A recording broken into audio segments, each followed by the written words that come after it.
Hey guys, what's up? My name is Kadeem and I am going to help someone today.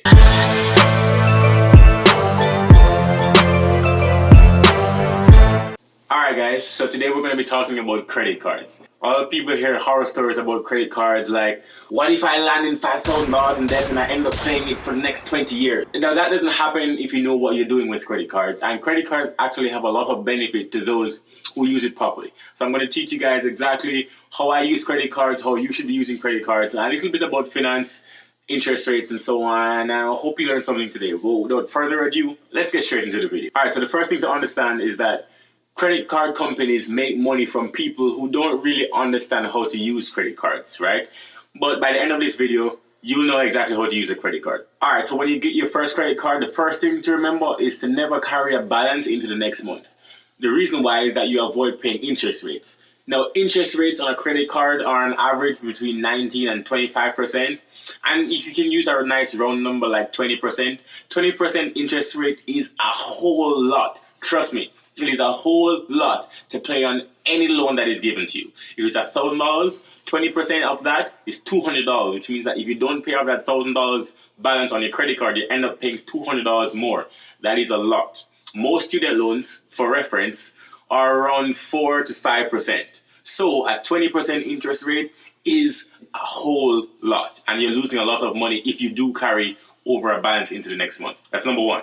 Number two, never carry more on your credit card than you actually spend in real life. So there are many people who, when they get their first credit card, they believe that they need to spend more on luxury items. They need to buy this Birkin bag or that new Yeezy sneakers, but they wouldn't have otherwise done that if they hadn't had a credit card. So the trick is not to spend more money, because if you're spending 20% interest rate on spending more money, then you end up being more in debt. And that is exactly what the credit card company wants you to do. Instead, put things on your card that you would have purchased even if you didn't have a credit card. So for example, if you already have a Netflix subscription, put that on your credit card and then pay it off right after. If you have an upcoming car repair to make, put that on your credit card and then pay it off right after.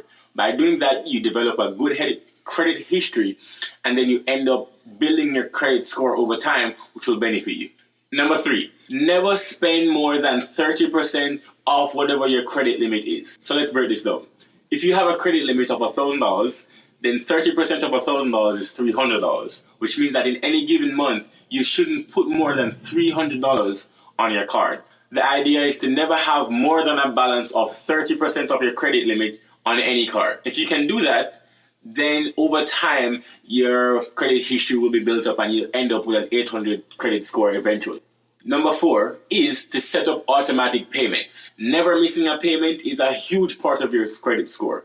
So if you can avoid missing your payment by setting up automatic payments, that means that over time, credit companies will know that you are going to pay off your credit card every month. When it comes time that it matters, having 100% credit payments on your credit score is one of the best things that you can do. So I advise you set up automatic payments from the start and never, ever, ever miss a payment. Now here are 4 reasons why you absolutely should get a credit card before the end of the year. Maybe we'll do another video on which credit cards you should get or which credit cards I would recommend. But I'm going to share with you 4 things that I believe absolute reason that you should have a credit card before the end of this year, especially if you're just starting out, especially if you don't have one right now. You absolutely should have a credit card right now. So here are 4 reasons. All right. So the first reason is when it comes time to get your mortgage, and I know you may not be thinking about mortgage right now, but in 4, 5, 6, 7, 8 years time, by the time you get to your mortgage payments, your credit history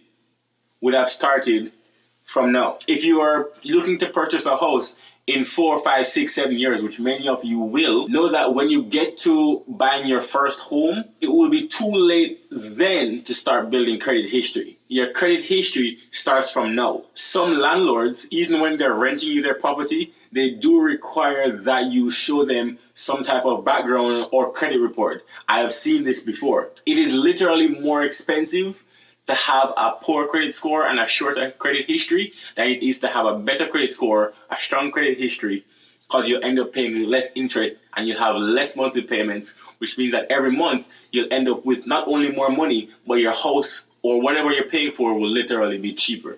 So that means if you don't already have a credit card, down the line, you can only help yourself by having a great credit score that starts from now. The second thing is car notes. You may eventually want to have a car note one day. You'll be able to pay for your car month by month.